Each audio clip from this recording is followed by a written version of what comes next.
Title మహాసముద్రం, so దాన్ని చూస్ చేసుకోవడానికి రీజన్ ఏంటి? మహాసముద్రం యా అండి, డెఫినెట్లీ ఇది కాన్సెప్ట్ టైటిల్ ఇది.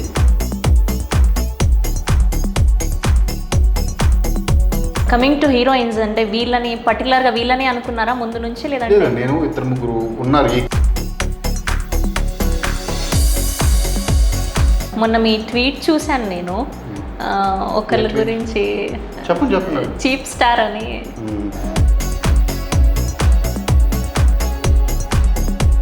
అండ్ ఇంకోటి కూడా మా ఎలక్షన్స్ గురించి ఒక ట్వీట్ చేయడం జరిగింది. సో అండ్ రంభా సాంగ్కి ఆవిడ్ని తీసుకురావాలి అనుకున్నారని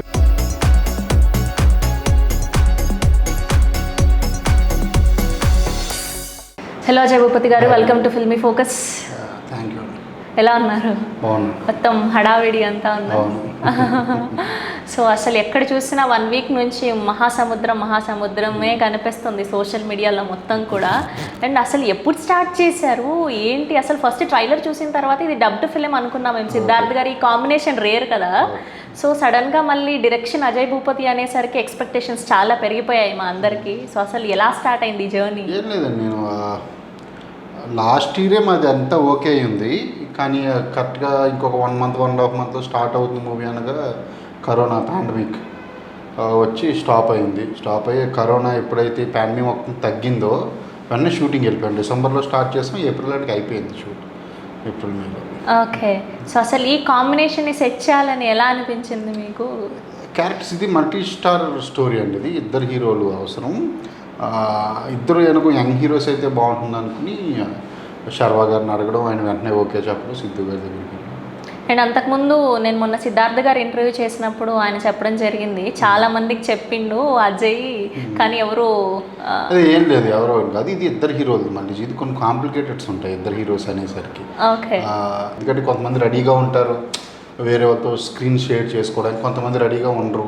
సో అక్కడ వచ్చింది ఇదే. నా స్టోరీ ఎప్పుడు అందరూ బాగుంది అజయ్, సోలోగా చేద్దాం అన్న వాళ్ళు కూడా ఉన్నారు, కానీ ఇదే చేస్తానని చెప్పి కూర్చుని ఫైనల్గా ఇక్కడ వీళ్ళిద్దరి దగ్గర ఆగింది. ఓకే. సో బేసిక్గా మేము సిద్ధార్థ్ గారిని అంటే చిన్నప్పటి నుంచి ఒక బాయ్ నెక్స్ట్ డోర్ క్యారెక్టర్గా, అంటే లవర్ బాయ్గా ఊహించుకున్నాము. సడన్గా మీ ట్రైలర్లో చూస్తే మంచి రగ్డ్ లుక్, కల్ట్ లాగా అనిపిస్తున్నారు. సిద్ధార్థ్ గారి క్యారెక్టర్ అయింది చాలా బాగుంటుందండి. అయింది 2 షేడ్స్ ఉంటాయి ప్రతి క్యారెక్టర్. శర్వానంద్ గారిది క్యారెక్టర్ కూడా 2 షేడ్స్ ఉంటాయి, సిద్ధు గారిది 2 షేడ్స్ ఉంటాయి, మాసీగా ఉంటాయి అండి, చాలా బాగుంటుంది క్యారెక్టర్. ఓకే. అంటే ఆయనని అలా చూపించాలని పర్టికులర్గా ఎందుకు అనిపించింది మీకు? అదే కొంచెం కొత్తగా ఉంది. ఇప్పుడు రెగ్యులర్గా మాస్ క్యారెక్టర్లు చేసేవాళ్ళని చూపించడం కన్నా సాఫ్ట్ క్యారెక్టర్లు చేసేవాళ్ళని మాస్గా చూపిస్తే ఇప్పుడు మీరు ఇప్పుడు ఇలా అడుగుతున్నారు, అది కొత్తగా ఉంటుందండి. ఓకే. సో ఫస్ట్ అంటే సిద్ధార్థ్ గారిని కానివ్వండి, శర్వా గారిని కానివ్వండి, మీట్ అయినప్పుడు ఫస్ట్ వాళ్ళు చెప్పింది ఏంటంటే కథ గురించి? నాకు ఏం లేదు అసలు. నాకు శర్వానంద్ గారు సింగిల్ సిట్టింగ్లో ఓకే చేశారు, సిద్ధు గారు కూడా సింగిల్ సిట్టింగ్లో ఓకే. ఈ స్టోరీ విన్న వాళ్ళందరూ సింగిల్ సిట్టింగ్లో ఓకే, ఇంకేమీ డౌట్స్ కూడా ఏమీ అడగలేదు అసలు. ఓకే. అంటే RX100 నుంచి ఈ సెకండ్ ఫిలింకి చాలా గ్యాప్ వచ్చింది, ఓన్లీ పాండమిక్ వల్ల లేదంటే ఇంకేదైనా? లేదండి, మధ్యలో ఒక 1 ఇయర్ అయితే నాకు 2 హీరోల వల్ల ఇదైంది. నాకు 2019 ఎండ్లోనే నాకు శర్వా ఓకే అయిపోయింది. ఓకే. ఒక 2-3 మంత్స్ తను వేరే షూటింగ్లో ఉన్నాను, అజయ్ చేసుకుని వచ్చేస్తా అన్నాడు, ఈలో. ఓకే. అండ్ ట్రైలర్ చూస్తే మాకు ఇందులో అదితి గారు కొంచెం ఏమంటారు, మన RX100లో హీరోయిన్ క్యారెక్టర్ ఎలా అయితే కొంచెం డిఫరెంట్గా ఉందో అలా అనిపిస్తుంది. ఏమీ ఉంటుంది కాదు, అమ్మాయి క్యారెక్టర్ చాలా మంచి క్యారెక్టర్, ఇందులో చాలా బాగుంటుంది. మెయిన్ క్యారెక్టర్ అమ్మాయి అను అమ్మాయిని కూడా ఉంటుంది ఇందులో, చాలా మంచి క్యారెక్టర్స్ అందరూ. ఓకే. అండ్ ఎట్లానో అమ్మాయిల విషయం మాట్లాడుతున్నాం కాబట్టి, మొన్న అదే నార్మల్గా మన ప్రమోషన్స్ అప్పుడే కలిసినప్పుడు నేను శర్వా ఎంత చేసినా సరే ఓకే అనేవాడు అజయ్, కానీ ఆ అమ్మాయి ఊరికి అలా వచ్చి లిప్స్టిక్ పట్టుకొని ఇలా వచ్చి హౌ ఈజ్ దిస్ అజయ్ అంటే వావ్ సూపర్ అనేవాళ్ళు. సో మేము ఎంత చేసినా ఆయనకు నచ్చేది కాదు, కాకపోతే అమ్మాయిలు కొంచెం చేసినా ఇలా ఏమంటారు పొగడేస్తారు బాగా అని చెప్పారు. సో ఏంటి? అవునా, నాకు మీలా అందంగా ఉండే అమ్మాయిలు అంటే చాలా ఇష్టం, పొగడాలనిపిస్తుంది చూసిన. అది అందమైన అమ్మాయిల్ని పొగడడం కూడా ఒక అదృష్టంగా భావిస్తాను. ఓకే. సో కానీ ఇక్కడైతే పొగుడుతున్నారు ఓకే, కానీ ఫస్ట్ మూవీలో మాత్రం చాలా డిఫరెంట్గా చూపించారు. మేము అనుకున్న అమ్మాయిలు అంటే కోపమేమో బేసిక్గా అజయ్ గారికి అండి. లేదండి, అది ఏమీ లేదు, నాకు చాలా ఇష్టం అమ్మాయిలు అంటే. ఎవరికైనా ఇష్టం ఉండదు చెప్పండి అసలు అమ్మాయిలు అంటే, కానీ అది క్యారెక్టర్ అటువంటిది. RX100లో డిఫరెంట్ క్యారెక్టరైజేషన్ అండి అమ్మాయిది. ఇప్పుడు అందరూ తొలి ప్రేమలో కీర్తి రెడ్డి గారు లాగా మంచిగా ఉంటారని కాదు కదా, లోకంలో అటువంటి వాళ్ళు కూడా ఉంటారని చెప్పడం అంతే. అది ఒక డిఫరెంట్ క్యారెక్టర్ అది అమ్మాయిది. అన్ని సినిమాలు అలా ఎందుకుంటాయి అంటే ఇప్పుడు క్యారెక్టర్ రాసుకునే వరకే, అలా నా క్యారెక్టర్ కూడా అమ్మాయిని విలన్గా చూపించాను, అమ్మాయి అంటే నెగిటివ్ అలా ఏమి ఉండదు. Okay. So I'm the creator, నేను ఏదైనా క్రియేట్ చేయగలగాలి. సో అన్నిటిని ప్రేమించాలి, అన్నిటిని ద్వేషించాలి, అప్పుడు మంచి క్యారెక్టర్లు వస్తాయి. ఓకే, ఫస్ట్ ఆ మూవీ చూసిన తర్వాత మాకు ఈయన ఏంటి ఇంత రఫ్గా ఉన్నారు, ఇలా తీశారు సినిమా, బయట కూడా ఇలానే ఉంటారేమో అనిపించింది. కానీ మిమ్మల్ని కలిసిన తర్వాత మీ మాట్లాడే విధానం కంప్లీట్ ఏమంటారు ఆపోజిట్గా ఉంది మొత్తం. అండ్ కమింగ్ టు టైటిల్ మహాసముద్రం, సో దాన్ని చూస్ చేసుకోవడానికి రీజన్ మహాసముద్రం అండి, డెఫినెట్లీ ఇది కాన్సెప్ట్ టైటిల్. ఇది మూవీ కాన్సెప్ట్ అంత ఇందులోనే ఉంది. మహా అనేది ఒక అమ్మాయి క్యారెక్టర్ పేరు నా దాంట్లో. సముద్రం అంటే సముద్రానికి 2 రకాల క్యారెక్టరైజేషన్ ఉంది. ఒకటి సైలెంట్గా ఉంటుంది, 2 ఎగిసిపడుతుంది. అవి హీరో తాలూకు క్యారెక్టరైజేషన్స్. దానికోసం నేను మహాసముద్రం అని పెట్టాను. ఓకే. అండ్ హీరోల విషయానికి వచ్చేసరికి సిద్ధార్థ్ గారు ఆల్రెడీ ఎప్పటి నుంచో చాలా సినిమాలు చేస్తున్నారు. సో ఇలాంటి క్యారెక్టర్ అంటే తనకు ఎక్స్ప్లెయిన్ చేస్తున్నప్పుడు తన అంటే ర్యాపో అంతా ఎలా ఉన్నిందండి, వర్కింగ్ ఎక్స్పీరియన్స్ అంతా? ఎవరితో? సిద్ధార్థ్ గారు. సిద్ధార్థ్ అండి, వాళ్ళు చాలా ఇంటెలిజెంట్ యాక్టర్ అండి సిద్ధార్థ్. తనకి అన్నీ తెలుసు టెక్నికల్గా కూడా, ఎందుకంటే ఆయన అసిస్టెంట్గా చేసి వచ్చాడు మణరత్నం దగ్గర. సో అది ఆయనకి అన్నీ తెలుసు. మేము లొకేషన్లో చిన్న గిల్లి గజ్జలు పెట్టుకునే వాళ్ళం. నేనేమో ఆర్జీవి అసిస్టెంట్, ఆయనేమో మణరత్నం అసిస్టెంట్. ఇద్దరికే పడేది కాదు అది. సో బాగుంది అంతా. నాకు సిద్ధు గారు కానీ శర్వా గారు కానీ అసలు వాళ్ళు ఇచ్చిన ఏమంటారు ఆ కోఆపరేషన్ మూవీ బాగా రావడానికి వాళ్ళిద్దరే కారణం. వాళ్ళిద్దరు కెమిస్ట్రీ చాలా బాగుంటుంది. యాక్చువల్లీ హీరోయిన్ చెప్తారు అందరూ, కానీ నేను చెప్తున్నా వీళ్ళిద్దరు కెమిస్ట్రీ సినిమాలు అదిరిపోతుంది అసలు. అంతే అంటారా? Combination ever before ever after లాగా అంటే చాలా వాళ్ళిద్దరూ హెల్ప్ చేయకపోతే క్యారెక్టర్స్ అలా రావడానికి సినిమా ఇలా వచ్చి ఉండేది కాదు. సో నాకు బాగా హెల్ప్ అయింది. వాళ్ళిద్దరు ఫ్రెండ్స్ కూడా అయిపోయారు ఇద్దరు. అండ్ ఆయన అసలు నాన్ స్టాప్ మొన్న అయితే మా యాంకర్లకు ఎవరికి వర్క్ లేదు ఏమి, ఆయనంతకు ఆయనే మాట్లాడేస్తున్నారు నాన్ స్టాప్ గలగల సిద్ధార్థ్ గారు అయితే అసలు. సో సెట్స్లో కూడా అలానే ఉండేవాళ్ళ, చాలా జోబియల్గా, చాలా హ్యాపీ. అలా నాకు షూటింగ్ అయితే అసలు అంతమంది పెద్ద ఆర్టిస్టులను పెట్టుకుని కూడా అసలు ఎంత హ్యాపీగా, ఎంత పాజిటివ్గా, ఎంత అసలు సరదాగా చేసామంటే అసలు కంప్లీట్ అవుట్డోర్ షూట్ అండి ఇది మొత్తం. అంతా వైజాగ్, గోవా 15 days చేసాం. కంప్లీట్ వైజాగ్లో 70 days షూట్ చేశాను. ద హైయెస్ట్ వైజాగ్ చరిత్రలో ఎక్కువ రోజులు షూట్ చేసిన సినిమా మాదే మహాసముద్రం. విజువల్స్ కూడా చాలా కొత్తగా ఉంటాయి. అన్ని రోజులు బోర్ కొట్టకుండా వాళ్ళిద్దరు వాళ్ళే చాలా హ్యాపీగా షూటింగ్ చేయాలి. ఓకే. అండ్ మహాసముద్రం నుంచి ఆడియన్స్ ఏం ఎక్స్పెక్ట్ చేయొచ్చు? డెఫినెట్లీ ఇది ఫ్యామిలీ ఎమోషన్స్ ఉన్న సినిమా, ఓపెన్ డ్రామా, ఒక ఇద్దరు ఫ్రెండ్స్ స్టోరీ, ఒక నలుగురు మధ్య జరిగే ఒక లవ్ స్టోరీ. అంటే ఇవన్నీ ఉంటాయని చెప్తున్నా. ఒక యాక్షన్, ఒక డిఫరెంట్ క్యారెక్టరైజేషన్స్, భావోద్వేగాలతో కూడుకున్న కథ. అమ్మాయిలకు బాగా నచ్చుతుంది, యూత్కి బాగా నచ్చుతుంది, అబ్బాయిలకు బాగా నచ్చుతుంది, ఫ్యామిలీ ఆడియన్స్కి, మాస్ పీపుల్ కంటే ఆల్ జానర్స్ మహాసముద్రంలో ఉంటాయి ఇందులో స్టోరీ పరంగా. సో డెఫినెట్లీ 100% నేను చెప్తున్నాను ఆడియన్స్కి బాగా నచ్చుతుంది. Okay. And coming to heroines, అంటే పర్టికులర్గా వీళ్ళని అనుకున్నారా ముందు నుంచి, లేదంటే? నేను 2-3 ఉన్నారు ఈ క్యారెక్టర్ ప్లే చేయగలరు అని నాకు 2-3 ఆప్షన్ ఉన్నారు. ఆ 2-3 ఆప్షన్లో అదితి కూడా ఉంది, తను ఓకే. సో తనతో వర్కింగ్ ఎలా అనిపించింది? వెరీ నైస్ గర్ల్ అండి ఆ అమ్మాయి. అసలు వెరీ గుడ్ యాక్ట్రెస్ కూడా. అమ్మాయి అంటే కళ్ళతో యాక్ట్ చేస్తుంది. ఎక్స్ప్రెషన్స్ కూడా చిన్న ఎక్స్ప్రెషన్స్ చాలా డీటెయిల్గా ఇస్తుంది. అసలు నిజంగా అంటే తను రావడం వల్ల నా వర్క్ ఇంకా చాలా ఈజీ అయిపోయింది. చాలా బాగా యాక్ట్ చేస్తుందండి. నాకు అసలు సో ఇంప్రెస్ అవుతుంది. ఓకే. అండ్ ఫస్ట్ మూవీకి ఇంత క్రేజ్ని సంపాదించుకున్నారు, అసలు ఎప్పుడైనా ఊహించారండి ఒక సినిమాతోనే ఇట్లా ఏమంటారు ఓవర్ నైట్ స్టార్ లాగా? అంతే మరి, చూడండి అక్కడ అజయ్ భూపతి ఫిలిం. ఏం లేదండి, మనం ఊహించినట్టు మన జీవితం ఉంటే ఎలా. నేను దాంట్లో డైలాగ్ కూడా పెట్టా, మనం అనుకున్నట్టు అన్నీ మన జీవితంలో జరగాలంటే దేవుడు మన జాతకాన్ని ముందు కొట్టి రాసుకుంటారు. ఫిలాసఫికల్ డైలాగ్ అది. యాక్చువల్లీ అర్థం చేసుకున్న వాళ్ళు అర్థమవుతుంది. ఏది ఊహించం, మనం ఊహించుకున్నట్టు మన లైఫ్ ఉండదు. నేను డైరెక్టర్ని అయితే చాలు అని అనుకున్నాను అంతే. దాని తర్వాత అంతా బోనస్, ఇదంతా బోనస్ అంటారా? ఓకే, మంచిగా ఎంజాయ్ చేస్తున్నారు అయితే? ఎంజాయ్ ఏం లేదండి, వర్క్ చేయాలి. ఇప్పుడు అంటే ఈ పోటీ ప్రపంచంలో నిలవాలంటే ఎవ్రీడే వర్క్ చేయాల్సింది. సక్సెస్ వచ్చిందని చెప్పి ఆగిపోతే ఆ రోజుతో ఆగిపోతాం అంటే వర్క్ చేయాల్సిందే. అండ్ మొన్న మీ ట్వీట్ చూశాను నేను, ఒకళ్ళ గురించి చెప్పండి. చీప్ స్టార్ అని. ఏం లేదండి, అవన్నీ పుకార్లు బయట అనుకుంటున్నామన్నీ కూడా. నేను మా ఊర్లో ఎవరి మీద కోపం వచ్చి పెట్టాను తప్ప పుకార్లు. అండ్ ఇంకోటి కూడా మా ఎలక్షన్స్ గురించి ఒక ట్వీట్ చేయడం జరిగింది. సో అది జస్ట్ సరదాగా నేను ఇంటికి వెళ్ళే, నాకు అందరూ తెలిసిన వాళ్ళేనండి. విష్ణు గారు నేను అంతా వర్క్ చేసి అసిస్టెంట్ డైరెక్టర్ ఉన్న అందరూ తెలిసిన వాళ్ళే.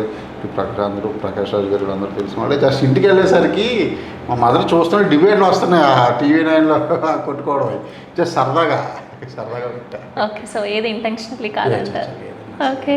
అండ్ మహాసముద్రం విషయానికి వస్తే మ్యూజిక్ గురించి మాట్లాడుకోవాలి. ఇలాంటి సినిమాలకి బీజిఎం, ఆర్ఆర్ ఇవన్నీ కూడా చాలా చాలా చాలా ఇంపార్టెంట్. ట్రైలర్ చూస్తుంటే ఒక గూస్ బంప్స్ క్రియేట్ అవుతున్నాయి వెనకాల బీజిఎంకి. సో తన్ని చూస్ చేసుకోవడానికి లేదండి, ఆల్రెడీ చైతు నేను RX100 లాంటి ఒక బ్లాక్ బస్టర్ ఆడియో ఇచ్చున్నాం. RX100 ఎంత పెద్ద block buster.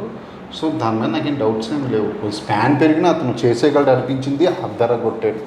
Songs rumba rumba, చప్పకే, హే తిక్కమక మొదలై ఇవన్నీ యూత్కి బాగా కనెక్ట్ అవుతున్నాయి సాంగ్స్. బ్యాక్గ్రౌండ్ స్కోర్ కూడా తీసేటం. రేపు సినిమా చూసి వస్తే తన గురించి మాట్లాడుకోవడం కూడా నాకు happy audience. Okay. And Rambha సాంగ్కి ఆవిడని తీసుకురావాలి అనుకున్నారని లేదు ఆవిడని ఎప్పుడు అనుకోలేదు. కేవలం ఆవిడ కటౌట్లు పెట్టి సినిమాలో చిన్న కాన్సెప్ట్ ఉంటుంది ఆవిడ మీద. సో ఆవిడ కటౌట్లతోనే చేద్దాం అనుకున్నాం, అలాగే చేసాము. ఆవిడ పర్మిషన్ కూడా అడిగాను నేను. ఆవిడ చాలా హ్యాపీగా ఫీల్ అయ్యారు. 100% చేసుకోండి అజయ్ అని చెప్పి అన్నారు. ఓకే. అండ్ ఇండస్ట్రీలో బెస్ట్ ఫ్రెండ్స్ అంటే టాప్ 3 బెస్ట్ ఫ్రెండ్స్ అంటే ఎవరి గురించి చెప్తారు? ఇండస్ట్రీలో అయితే నిజంగా చెప్తున్నా, నాకు ఇండస్ట్రీలో ఎవరు లేరు.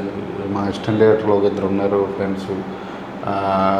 ఇప్పుడంటే ఇంకో శర్వా ఫ్రెండ్ అయ్యాడు, బాగా సిద్ధు ఫ్రెండ్ అయ్యారు, ఇలా ఉన్నారు తప్ప నాకు ఇండస్ట్రీలో మంజు అని చెప్పి మేము RGV దగ్గర నుంచి వర్క్ చేస్తున్నప్పుడు అసిస్టెంట్ డైరెక్టర్గా మేము ఇద్దరం కలిపి 5 సినిమాలు చేసాం. అతను ఉన్నాడు, అలా ఉన్నారు. ఓకే.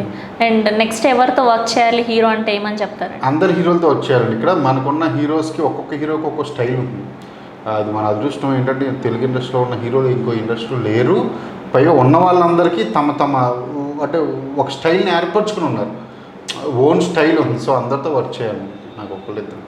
అండ్ అప్పట్లో విన్నాం మేము RX100 బాలీవుడ్లో కూడా రీమేక్ చేయబోతున్నారు. నేను చేయట్లేదు, ఆల్రెడీ రీమేక్ చేశారు, అయిపోయింది. Shoot December 3rd release. Sajid నడే వాళ్ళ ప్రొడ్యూసరు, ఆర్యన్ ఖాన్ అని సునీల్ శెట్టి వాళ్ళ. అంటే మీ వరకు వచ్చిందా లేదా? నేనే రీమేక్ రైట్స్ ఇచ్చిందే మేము కదా. కాదు అంటే డైరెక్ట్గా నాకు ఫస్ట్ వేరే వాళ్ళు అడిగారు, మధు మెంతన వాళ్ళు. కానీ అప్పుడు నాకు పెద్ద ఇంట్రెస్ట్ లేదండి బాబు నాకు చేయడం. అంటే ఇక్కడే బాగుంది కదా, అక్కడికి ఎందుకు మనం ఏదో అనుకున్నట్టే ఉండదు, అక్కడ అంత మంచి వ్యక్తిలో ఉండదు వెళ్తే ఒకసారి. సో నాకు పెద్ద ఇంట్రెస్ట్ కూడా ఏమీ లేదు. నాకు ఇప్పటికే ఆఫర్స్ వస్తున్నాయి, నాకు ఇక్కడే సినిమాలు చేస్తాను. ఓకే. సో బేసిక్గా సినిమాల్లోకి ఎంటర్ అవ్వాలి, సినిమాలు చేయాలి అన్నదానికి మీకు ఇన్స్పిరేషన్ ఎవరండి? RGV అండి. RGV గారు డైరెక్షన్ చేయడం కోసం ఇండస్ట్రీకి వచ్చాను. ఓకే. బేసిక్గా మీరు ఏ ఏరియా? ఆత్రేయపురం, అది కోనసీమ. ఓకే. అంటే పర్టికులర్ టైంలో అనుకుంటాం కదా మనం ఒక సిచ్యువేషన్ని చూసి అబ్బా ఈయన దగ్గర వర్క్ చేయాలి అని. సో ఎప్పుడు RGV గారిని చూసినప్పుడు అనిపించింది మీకు? నాకు చిన్నప్పటి నుంచి నేను అంటే RGV చూసినప్పుడు కాదు, ఆయన గురించి మాట్లాడుకుంటూ ఉండేవారు చాలామంది ఊళ్ళో. అంటే నాకు పైన ఉన్న సీనియర్స్ అప్పట్లో కుర్రోళ్ళు అవి మాట్లాడుకుంటే ఎవరి అనుకున్నా. తర్వాత ఎదుగుతున్నప్పుడు తెలిసింది ఆయన డైరెక్టర్ అని, అంటే డైరెక్టర్కి ఇంత రెస్పెక్ట్ ఉంటుందని. ఇలా తెలుసు నేను కూడా డైరెక్టర్ అవ్వాలి, సినిమా ఫీల్డ్కి వెళ్ళాలి అనేది అలా థాట్. సో అప్పటికి ఆయన అంటే ఒక క్రేజ్ ఉండేది మా అందరికీ, కానీ ఇప్పుడు చేస్తున్న దానివల్ల సో మీకేమైనా అనిపిస్తుంది? ఏముండదండి, ఆయన నచ్చింది ఆయన చేసుకుంటాడు. నేను ఎందుకు ఫీల్ అవ్వడం అంతే అంటే ఆయన మహా ఆనందంగా చేసుకుంటున్నాడు, ఆయనకు నచ్చింది. మీరు ఎందుకు ఫీల్ అవుతారు? అంటే యాజ్ అ శిష్యుడిగా ఏం చెప్తారు మీరు? ఎంజాయ్ చేయమంటే ఇంకా ఎక్కువ చేయాలి. ఆయన తక్కువ చేస్తున్నాడు, ఆయన ఎంజాయ్ చేస్తుంటే చూసి ఆనందిస్తూ ఉంటాం.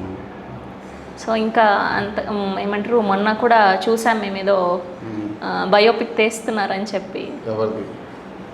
కొండా సురేఖ. డెఫినెట్లీ అది ఏది తీసినా బాగుంటుందండి అది. ఓకే. సో మీ ఇద్దరి కాంబినేషన్ లేదని ఎక్స్పెక్ట్ చేయొచ్చా మేము ఫ్యూచర్లో? నేను ఆల్రెడీ ఒకసారి అడిగే, సార్ నేను ప్రొడ్యూస్ చేస్తాను మీరు డైరెక్షన్ చేయండి అంటే ఆయన నవ్వాడు. ఏమో ఫ్యూచర్లో తెలియదు. ఆయన ప్రొడ్యూస్ చేస్తాను, నేను డైరెక్షన్ చేస్తాను, నేను ప్రొడ్యూస్ చేస్తాను, ఆయన. కాకపోతే ఎక్స్పెక్ట్ చేయొచ్చు మేము కాంబోని. నాకైతే 100% ఆయన డైరెక్షన్ చేస్తే నేను ప్రొడ్యూస్ చేయాలి. మీరు ప్రొడ్యూసర్ అవుతారా ఆయన విషయంలో? ఆయన చేస్తే ఓకే. ఉంది నాకు అలా. ఓకే. అండ్ ఇంతమంది గురించి మాట్లాడుకున్నాం, విజువల్ వండర్ లాగా చూపించిన సినిమాటోగ్రఫర్ గురించి రాజ్ తోట అండి, అతను definitely one of the top cameraman అవుతాడు ఇక్కడ. ఎందుకంటే తను డైరెక్టర్ చెప్పిన దాన్ని అర్థం చేసుకుని చేస్తాడు. అది చాలా తక్కువ మందికి ఉంటుంది. అది నాకు బాగా నచ్చాడు రాజ్ తోట, మంచి విజువల్స్ ఇచ్చాడు. మీకు ది బెస్ట్ సీన్ ఇది బాగా చేశాను అనిపించింది ఏంటండి? మహాసముద్రం. సినిమా అంతా నాకు నచ్చుకునేది ఓకే చేయండి. అలా కాదు, ఇది చాలా పర్ఫెక్ట్గా నేను అనుకున్న దానికంటే చాలా సినిమా బాగా మొత్తం, లేకపోతే నేను కాంప్రమైజ్ కాను. సినిమా మొత్తం నేను అనుకున్న దానికన్నా బాగానే వచ్చింది. ఓకే. సో మొత్తానికి డబుల్ ఏమంటారు, హ్యాట్రిక్ కొట్టబోతున్నారు అనొచ్చా? హ్యాట్రిక్ అది సెకండ్ మూవీయే కదా ఇది. అదే సెకండ్ బ్లాక్ బస్టర్ కొట్టబోతున్నారు అనొచ్చా? డెఫినెట్లీ సినిమా మీ అందరికీ నచ్చుతుంది. ఆడియన్స్కి అది చాలా ఎంజాయ్ చేస్తారు, ముఖ్యంగా ఫ్యామిలీ ఆడియన్స్. డ్రామా ఉంటుంది సినిమాలో, ఇది ఒక ఓపెన్ డ్రామా, అది భావోద్వేగాల కథ కదా. ఇది ఆడియన్స్కి, ఫ్యామిలీ ఆడియన్స్కి ఇంకా బాగా నచ్చుతుందని చెప్పి నేను అనుకుంటున్నాను. ఓకే. సో ఫైనల్గా మహాసముద్రం గురించి ఆడియన్స్కి ఏం చెప్తారు? మహాసముద్రం ఒక వైలెంట్ లవ్ స్టోరీ, ఒక ఫ్యామిలీ డ్రామా, ఒక ఇద్దరు ఫ్రెండ్స్ కథ, కొన్ని భావోద్వేగాల క్యారెక్టర్స్ సమ్మేళనం, ఇవన్నీ ఉంటాయండి. ఇవి ఆల్ ఎమోషన్స్ ఉన్న సినిమా ఇది మహాసముద్రం. తప్పకుండా చూడండి వెళ్ళి. థ్యాంక్ యూ అండి, థ్యాంక్ యూ సో మచ్. ఏదైనా ఇబ్బంది పెట్టుంటే ఐఎమ్ సారీ. చాలా మంచిగా అనిపించింది ఇవాళ మన ఇంటరాక్షన్. అండ్ హోప్ఫుల్లీ మళ్ళీ సక్సెస్ మీట్లో కలవాలని మనస్ఫూర్తిగా కోరుకోండి. అలాగే, థ్యాంక్ యూ అండి, థ్యాంక్ యూ సో మచ్.